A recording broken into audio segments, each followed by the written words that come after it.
Chega perto do italiano lá, né? Glória a Deus. Vamos lá. Os pequenos grupos, a real opção de Deus. Deixa eu ler só esse pedacinho aqui e depois eu quero explicar. O movimento missionário ascendeu e cresceu, todavia com mais intensidade a partir do século XVIII. O pietismo precisava do puritanismo como base da inovação e o puritanismo precisava do pietismo para tornar sua mensagem fria em algo vivo, orgânico para a igreja protestante. Olha que parágrafo legal. Ele resumiu tudo, né? Pode cair na prova isso aqui. Sob essas bases, os pequenos grupos nasceram, a priori, como redutos esporádicos nos circuitos religiosos do advento do puritanismo, em meados do século XIII, depois como instrumento de expansão missionária. Interessante que, mesmo na era patrística, teremos alguns pais da igreja, de certa forma, com um comportamento que muito aponta para o puritanismo e o pietismo. Porque, irmãos, o reclame puritanismo não foi na época só do Henrique VIII, não. Olha, os valdenses já falavam sobre isso. Isso no século XII, século XIII, já tinha alguns movimentos assim. Até uns movimentos que eram considerados hereges, mas tinha alguma coisa boa no meio, não tudo. Então tem que tirar a espinha e comer só a carne, né? Os termos serão mais agressivos a partir do século XIV. A necessidade de conter uma mensagem, viver esta mensagem, fez com que muitas iniciativas de pequenos grupos fossem agregadas ao crescimento e proliferação da proposta da mudança. Então, essa foi uma real opção de Deus para o Evangelho. Por quê? A gente está vindo de um tempo de trevas, pode virar a página aí, tempo de trevas, onde a Igreja Católica exerceu um poder bélico, né? Poder bélico, eles tinham soldados, né? E a Igreja Católica, ela excluiu todo mundo e somou para si todo o saber. Eu estou falando da escolástica, eu estou falando dos movimentos dos monastérios. O povo era ignorante, o povo não conhecia nada. Então o saber ficou em poder da igreja, e com isso ela manipulava as pessoas.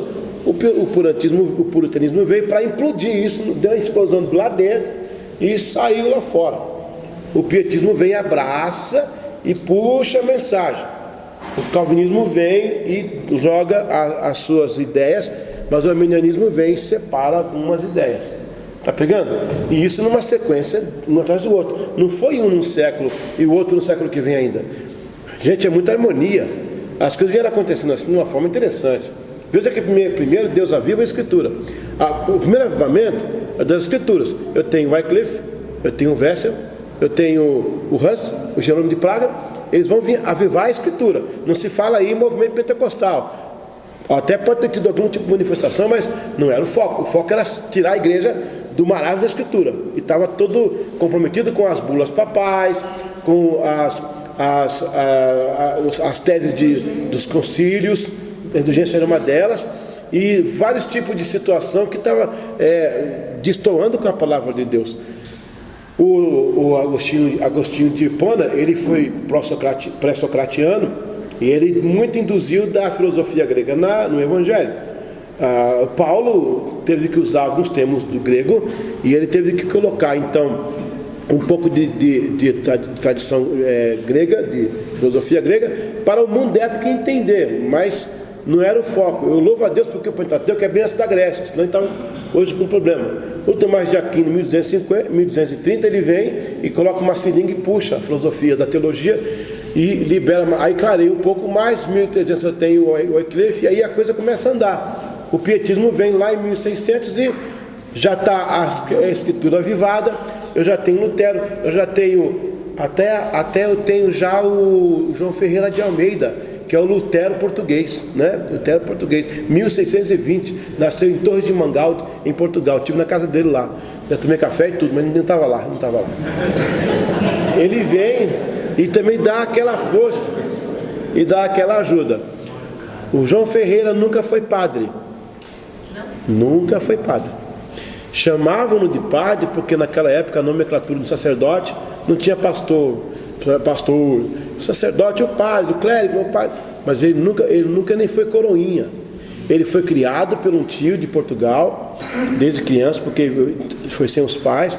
Foi trabalhar nas capitanias das Índias pelaquela empresa holandesa da época. Lá ele encontrou um folhetinho caído no navio, em espanhol, da Bíblia. Falou, em espanhol. Aí ele começou a procurar os originais e encontrou, ele é muito inteligente, porque com 16 anos traduziu, 17 anos traduziu a Bíblia.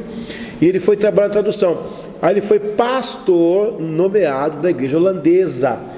E foi nomeado para pastorear em Goa, que é um estado que fala português lá na Índia. Como ele falava muito contra, pelo contrário, ele falava muito contra o catolicismo.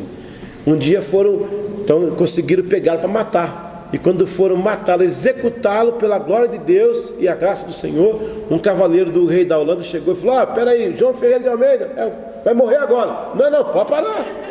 Eu tenho ódio do rei para ir para a Holanda. Bem na hora da morte, ele foi pego. E o rei da Holanda pediu para ele traduzir, porque ele traduziu 2 vezes. A primeira vez perderam os pergaminhos dele lá no navio e não chegou na mão do rei. A segunda vez ele conseguiu traduzir, morreu e não terminou, mas um outro conseguiu fazê-lo. Foi uma obra maravilhosa o trabalho dele, é linda a história dele. Vai no YouTube e coloca lá, coloca assim, quer ver? Eliseu Gomes, você põe lá... Pode colocar o nome dele, João Ferreira de Almeida. Põe João Ferreira de Almeida, vai vir lá o documentário completo, com imagens do local, com a casa dele, que está até hoje lá. É interessante a casa dele hoje, a pessoa que comprou, né, a casa dele, ela, quando soube que foi dele, não vendeu para mais ninguém. Mas ela usa uma antena lá bem sofisticada, tecnológica, né? Você vê uma casa do século XVII, uma antena daquela em cima, um contraste tremendo, né? Mas um tipo de... uma profecia que daquela casa se propagou, né, o evangelho para o mundo inteiro, sei lá, coisa linda assim de Deus. E o escultor do monumento a ele apareceu num dia que eu estava filmando, por graça de Deus, não me apareceu do nada. Televisão, falei, eu sou escultor. Vem cá, rapaz, olha aí. Aí ele falou: eu quero dizer a todos na televisão, falava assim, que ele nunca foi padre, está escrito aqui, mandou escrever, o governo português mandou escrever isso aqui. O governo mandou escrever com raiva, para dizer que ele era pastor mesmo. Pessoal que para nós é bom, né? Pegou, não? O governo português mandou escrever que ele era pastor, para dizer assim, esse cara foi pastor, ele tem aí, tá vendo? Ele foi contra a igreja católica, ele fez as coisas todas e tal. Mas só que foi bom para a gente. Glória a Deus pelo governo português. Foi atrapalhar, ajudou. Na verdade, todas as iniciativas da reforma, sejam elas moderadas ou radicais, tiveram pequenos grupos ao seu favor, como um fator de sustentabilidade. Vez por outra, na informalidade ou por oportunidade, até mesmo necessidade, como foi o caso de Wesley. Olha, o pequeno grupo começou com Wesley por necessidade, você vai ver isso aí. O sistema tem funcionado por mais de 300 anos e sem trazer ameaças. A trilogia efusiva dos pequenos grupos. Está vendo embaixo aqui o puritanismo, os PGs? O que é PG, gente? Isso aí, pequenos grupos. Pode ser pago também, pago, né? E pietismo. 1300 eu tenho o quê? Está nascendo o puritanismo, está nascendo, né? 1900 está desaguando o pietismo. Temos provas bíblicas da prática de pequenos grupos desde os primeiros dias da igreja primitiva. Depois do quarto século, com a institucionalização e a centralização de Roma, o movimento arrefeceu. Até porque a mãe de Constantino, Helena, valorizou os locais reconhecidos como de adoração dos crentes primitivos e assim construiu alguns monumentos, em sua maioria templos que pelo tamanho e magnitude ofuscariam qualquer primeira paixão de casa em casa. Um ponto aqui, houve um imperador chamado Adriano, tá? Em Roma. Esse cara era implacável contra a igreja, o Adriano. Ele mandou quebrar tudo que era local de adoração. Olha outra coisa que interessante que Deus permitiu, né? Os primeiros cristãos, até o terceiro século, eles valorizavam os locais que houveram as primeiras reuniões. Por exemplo, aquela árvore que Zaqueu teve um encontro com Cristo. Os cristãos iam ali fazer o culto. Aqui foi, irmãos, aqui foi aquele dia. Até pregava que Zaqueu subiu aqui e tal, e cantava o hino e tal.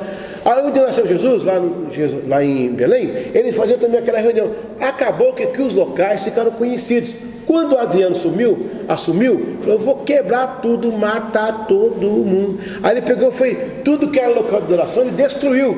Só que ele ajudou, porque depois ficou marcado onde era para voltar e fazer tudo de novo. Hoje você visita Belém, visita Jericó, dos locais mais ou menos aproximados da igreja onde ela passou, graças à raiva de Adriano contra a igreja. Então, de novo, o diabo foi ajudar atrapalhar, acabou ajudando. Uma insurreição modesta dos movimentos aconteceu no século XII, quando os valdenses, os valdenses, que é de Pedro Valdo, né, seguidores de Pedro Valdo, deixaram a evidência de um desconforto por parte do clero romano. Esta mensagem teve mais amplitude nos ensinos de John Wycliffe, em 1328. E daí por diante, segue-se a saga dos pequenos grupos, evidenciado na vida dos Lollards, que eu já falei, que é os seguidores de Wycliffe, que eles são chamados de Lords, porque Lollards é uma erva daninha em inglês. Fiéis seguidores de Wycliffe, divulgadores das suas doutrinas, no período de 1300 para cima, né? Quando as pequenas doutrinas, no período, quando as pequenas reuniões eram feitas com poucas pessoas, era o interesse apenas do assunto, até porque se soasse algo como um movimento antioficial, havia risco de morte para os participantes. Então, olha que interessante. Outra coisa, gente, vamos começar a ver as coisas de modo diferente, pelo amor de Deus. Eles tinham pequenos grupos de 1300, aqui naquele momento lá, mas era assim, era uma coisa assim, gente, só nós aqui, por favor, só nós aqui, e vocês lá, não pode se divulgar e descobrir, a gente vai morrer, então vamos aguardar ali você e tal. E todo mundo queria fazer, mas todo mundo na surdina. Só que esse era o tchan do negócio. O não querer ser, para não ser revelado, cunhava o sentimento de querer fazer para ter aquilo consigo. Então todo mundo queria participar de um grupo desse, que não podia participar. Ou seja, a curiosidade atrai. O desconhecido me assusta, mas interessante isso, como é que Deus faz as coisas. Rapaz, eu fico assim pensando. Eu vou até sentar um pouquinho ali e ficar pensando de novo. É demais, né? Como é que pode isso? Ou seja, pastor Valdir, se houvesse uma propaganda do Estado, talvez não teria sido tanto eficaz como foi. É o que acontece hoje na China. A maior igreja do mundo está na China. 350 milhões de crentes. Não tem uma placa de igreja. Tem uma igreja oficial lá que é todo mundo em casa, pequenos grupos.